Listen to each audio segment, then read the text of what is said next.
Oke, halo selamat siang teman-teman semua. Selamat siang Mas Koiri di samping saya ini. Ini kita mau mengelola channel ya, intelektual gimmick ini. Cuma gimmick doang Ya, gitu ya.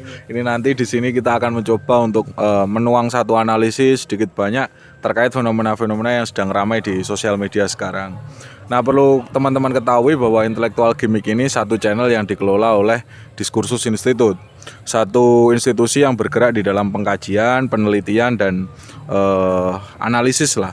Analisis di tengah masyarakat yang tanda kutip kita dekat dengan narasi cultural studies dan ya mungkin postcolonial studies atau beberapa transmisi keilmuan-keilmuan baru ya di tengah wacana akademik yang sedemikian masif sekarang ini.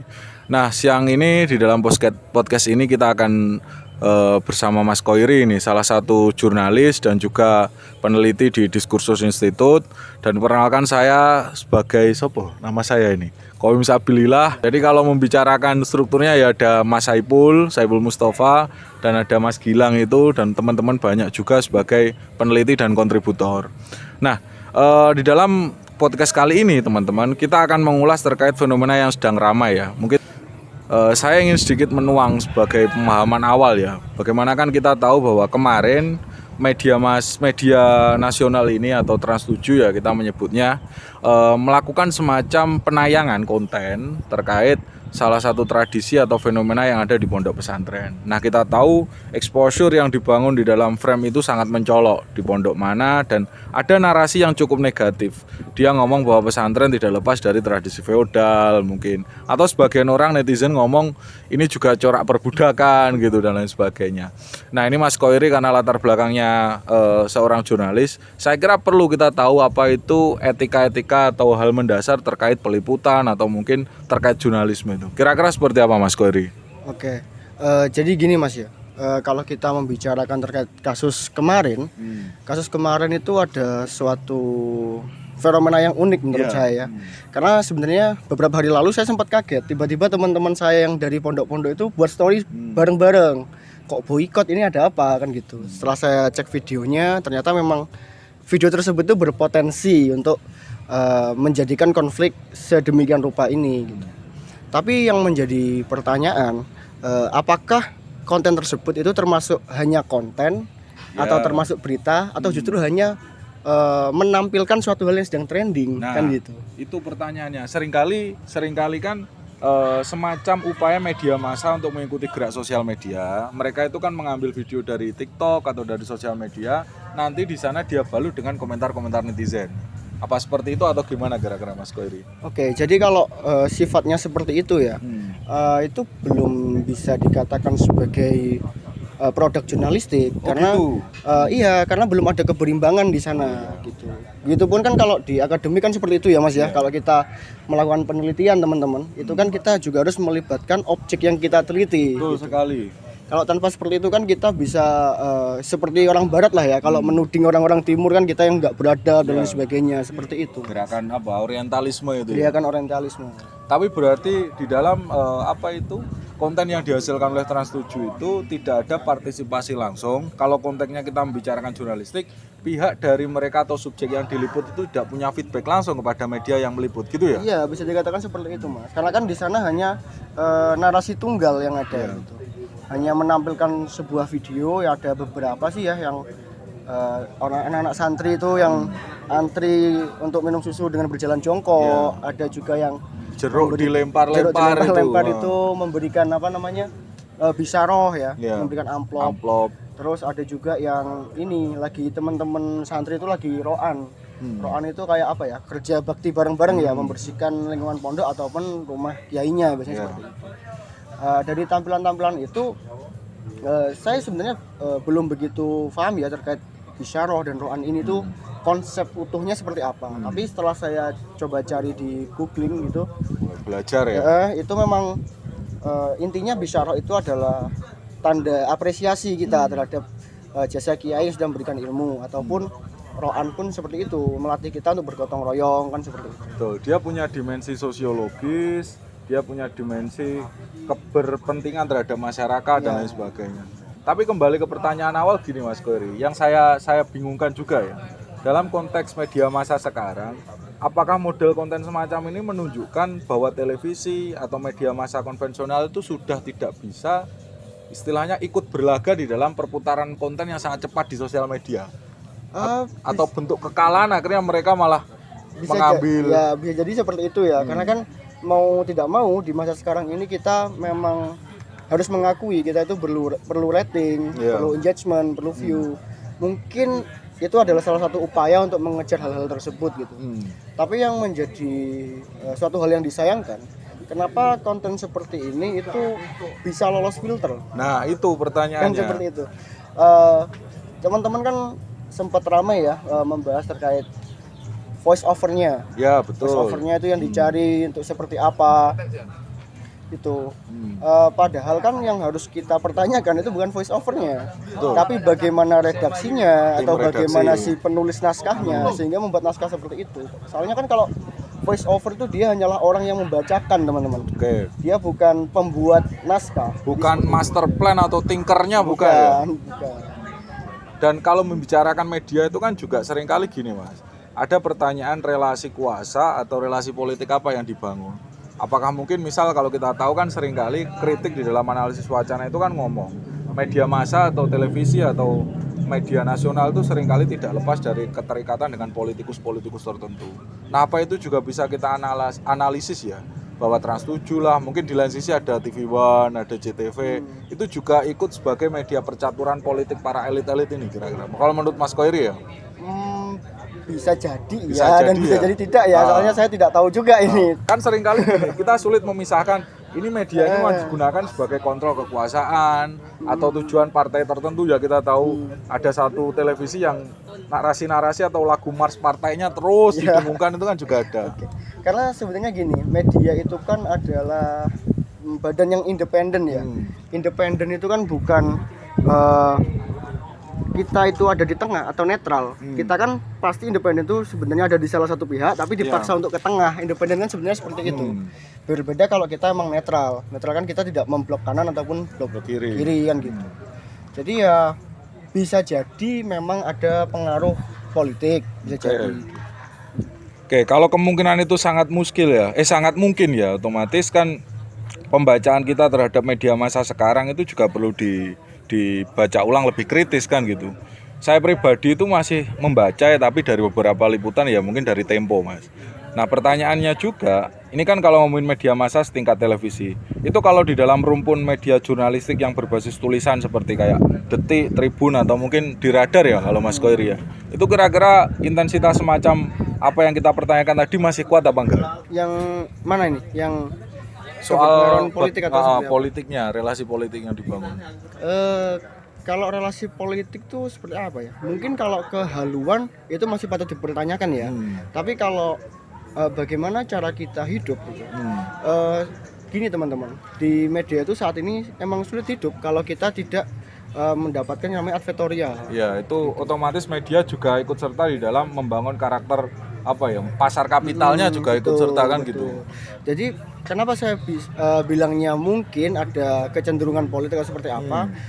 Itu kan karena ada kemungkinan dia benar-benar cenderung. Atau yang kedua adalah ya partai politik itu yang memberikan advertorial paling banyak di media ini kan gitu. Jadi secara otomatis media itu mau nggak mau sedikit banyak mengekspos tokoh-tokoh atau partai tertentu yang memang secara tidak langsung dia menguatkan secara finansial gitu.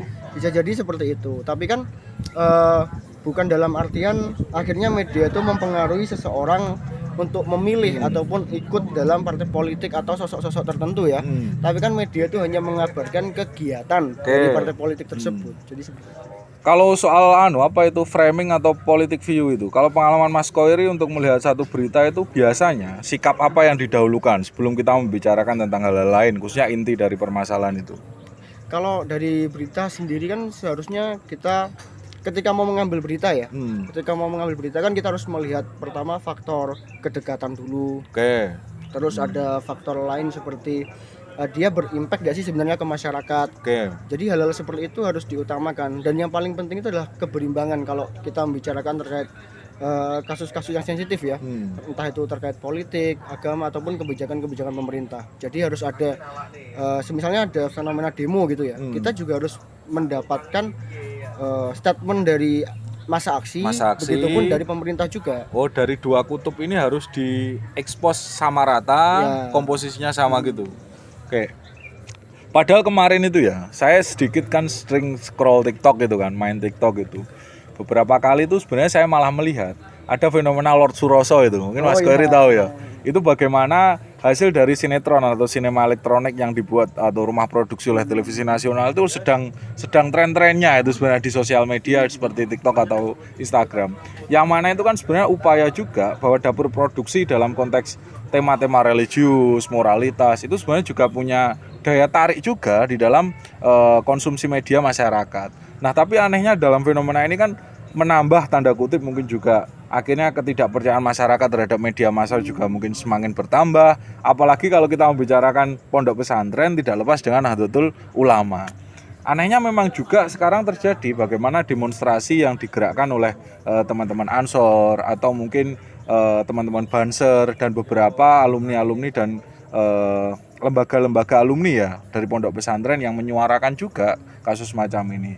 Nah, sebenarnya untuk melihat penetrasi kejadian semacam ini, kalau Mas Koiri sendiri mengamati, apakah mungkin juga ini menunjukkan bahwa mayoritas ini atau masyarakat pondok pesantren ini memang punya power atau andil di dalam tata kelola masyarakat di dalam dimensi keindonesiaan kita hari ini? Oke, kalau membicarakan terkait basis masyarakat beragama ya betul. di Indonesia Kita kan ya. tahu ya, apalagi Jawa Timur, apalagi Jawa Tengah itu kan pondok pesantren kuat sekali. Yaitu mau tidak mau kita harus mengakuinya ya. Karena apa? Karena ketika misal katakanlah kemarin event 5 tahunan itu Ya, ada betul. pemilihan ya. Ya mau nggak mau kita lihat bahwasannya tokoh-tokoh politik ini itu akan selalu sowan ke tokoh-tokoh agama. Betul, Itu adalah oke. contoh singkatnya kan seperti itu. Bagaimana agama itu memiliki peran sentral di dalam kontestasi ya. Atau mungkin lebih jauh lagi itu beberapa ada yang menggandeng tokoh agama untuk macung untuk macung ya. Entah menjadi cawapres Ya, atau apa itu gitu. ada. Terus ada juga yang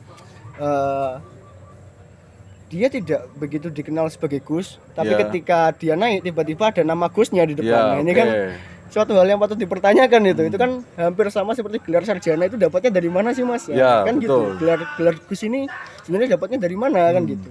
Memang kalau kita membicarakan fenomena instan ya, dalam arti masyarakat modern kan tergiring untuk mencapai itu. Segala hal diupayakan lebih instan, lebih mudah, dan dia mencapai pada titik prestatif tertentu demi kepentingan entah personal atau golongan yang lain gitu. Nah, padahal kalau kita sedikit memberi ruang yang lebih baik ya di dalam fenomena ini kan pembacaan kita harusnya mengarah juga bagaimana media juga berbenah, tapi pondok pesantren juga berbenah. Karena kita tahu kontrol atas dua permasalahan ini tidak lepas dari sengkarut politik yang terjadi. Ini kalau saya agak punya argumen sedikit, seakan-akan Mas ya. Apakah ini juga benar atau salah, saya ingin tanya juga dengan Mas Koiri. Sejak fenomena politik 2019, ya enggak? Menurut saya media massa itu mengalami perubahan yang cukup besar. Sejak fenomena tagar, perang tagar itu ya, cebong, kampret, kadrun, apalagi yang akhir-akhir ini ada tagar-tagar gemoy, omon-omon di dalam kontestasi politik. Nah, sebenarnya sejauh mana sih platform internet berbasis sosial media ini juga mempengaruhi dimensi faktual atas berita atau pemberitaan yang ada di era sekarang itu? Soalnya memang harus mengakui ya, mau tidak mau misalnya pembaca koran, pembaca majalah ataupun penonton televisi itu mulai berkurang. Teman-teman ini akan lebih bergeser ke melihat seperti video YouTube, bergeser lagi ke podcast seperti ini ya. atau mungkin Kan banyak ya politikus yang sekarang buat ya arena banyak banget, podcastnya sendiri. banyak banget. Atau mungkin lebih suka lihat inilah berita-berita dari artikel kan seperti itu. Karena memang apa ya sifatnya itu lebih praktis. Jadi mau tidak mau media juga harus mengejar hal tersebut gitu. Engagement, hooknya itu pancingannya, clickbait itu ya. Clickbaitnya harus iya. Oke.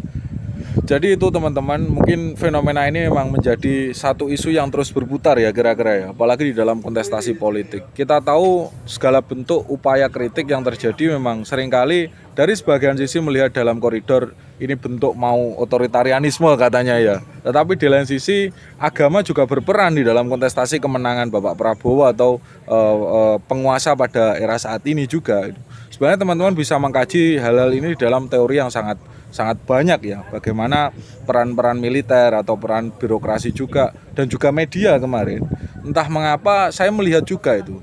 Kalau Mas Koiri melihat di dalam fenomena ini, apakah mungkin juga ada pertarungan nanti ya ke depannya? Ada pertarungan antara media massa yang kredibel dengan buzzer yang digunakan oleh faksi-faksi politik tertentu. Nah itu tentu saja ya, kalau kita membicarakan gini aja deh, kita nggak usah bahas ke sisi jurnalistiknya dulu ya. Kita membicarakan terkait sisi ekonomi, selalu ada pasar kan di ekonomi itu. Betul. Nah mungkin kita akan melihat misalnya saingan media A adalah saingan media B. Padahal tidak, saingan utama mereka itu adalah misalnya influencer atau mungkin kanal-kanal grup tersendiri. Karena kan informasi di sana itu jauh lebih cepat daripada yang ada di media. Karena apa? Di hal-hal seperti itu tidak memerlukan filter atau verifikasi lebih lanjut. Sedangkan kalau di media kan seharusnya ada hal seperti itu, dari wartawan harus memilah terlebih dahulu, nanti baru masuk ke redaktur, masih dipilah lagi, baru sebelum akhirnya nanti diterbitkan. Dipubliskan ya. Tapi berarti ini menjadi catatan juga nggak ketika kita melihat dalam konteks misal seorang konten kreator ya atau influencer, kira-kira ada nggak semacam kayak konstruksi moral atau konstruksi aturan tertentu yang perlu ditanamkan negara kepada mereka, atau memang kita menerima model kebebasan mutlak seakan-akan semua orang boleh berkata, istilahnya free speech itu memang benar-benar terjadi, atau menurut Mas Koiri gimana kira-kira? Ya sebenarnya emang itu kan ada, mohon maaf, satu konten kreator Mas Stephen Young kalau nggak salah ya. Akhirnya didatangi oleh Banser dalam konteks kontennya mungkin dikatakan menyinggung, dan kita tidak, dari awal kita mencoba untuk tidak pro dengan salah satu hal ya dari fenomena ini. Kira-kira gimana menurut Mas Koiri? Soalnya itu adalah suatu hal yang sulit ya kalau kita melihat yang namanya ketersinggungan gitu. Ya, kalau gini, kalau dulu kan biasa Tempo itu ketika Orde Baru itu kan sering beredel, LPM mahasiswa itu kan sering. Nah ini sekarang tidak lagi media dengan korporasi yang kokoh ya. Mungkin Tempo kemarin ada yang dikirimi kepala babi tapi ini konten perorangan kreator, ya, nah, bukan perorangan person. Ya, itu merupakan satu hal yang sulit kalau kita membicarakan terkait ketersinggungan. Karena ketersinggungan itu adalah satu hal yang kita tidak tahu batas jelasnya itu seperti apa kan, seperti itu. Sebenarnya gini teman-teman, kalau kita membicarakan terkait kebebasan berpendapat ya, kita seharusnya memberikan kebebasan berpendapat yang sebebas-bebasnya. Akan tetapi kalau memang kita tidak suka dengan pendapat hal tersebut, kan kita bisa skip. Jadi mencoba untuk abai dan masa bodoh itu penting juga. Bisa. Ataupun ada beberapa pilihan lah kan. Gini, sebenarnya itu kan suatu omongan atau fenomena itu kan suatu hal yang memang selalu terjadi di masyarakat ya. Tapi kan yang menjadi pertanyaan tuh bagaimana respon kita. Kita bisa merespon dengan balik mengkritik, tentu saja dengan melalui data yang valid juga ya. Tapi kita juga bisa acuh tak acuh aja gitu. Kenapa kita harus memilih dengan amarah? Itu kan yang patut dipertanyakan. Soalnya gini juga, seringkali bentuk konten yang dimunculkan oleh para influencer itu bukan upaya evaluatif atau kritik berbasis data. Misal kayak Gus Pixman itu kalau nggak salah ya, tahu ya akun TikTok itu. Dia itu menyindir mungkin fenomena habaib, tetapi menggunakan satir yang menurutku satir visual, dan itu langsung loh. Jadi tidak ada audiovisual atau ada teks atau istilahnya mungkin ada mukodimah atas kritik itu, tapi langsung gerakan seakan-akan menirukan, akhirnya sedikit membuat banyolan. Nah, batas antara ini atau boundaries atas ini loh yang mungkin memang terlalu samar ya, terlalu samar. Memang hal seperti itu benar-benar sensitif, dan itu bukan hal yang baru saja terjadi ya. Itu kalau kita dulu belajar filsafat dari masa Martin Luther juga biasa. Gesekan agama sangat ini kenceng banget gitu. Martin Luther yang Protestanisme Protestan.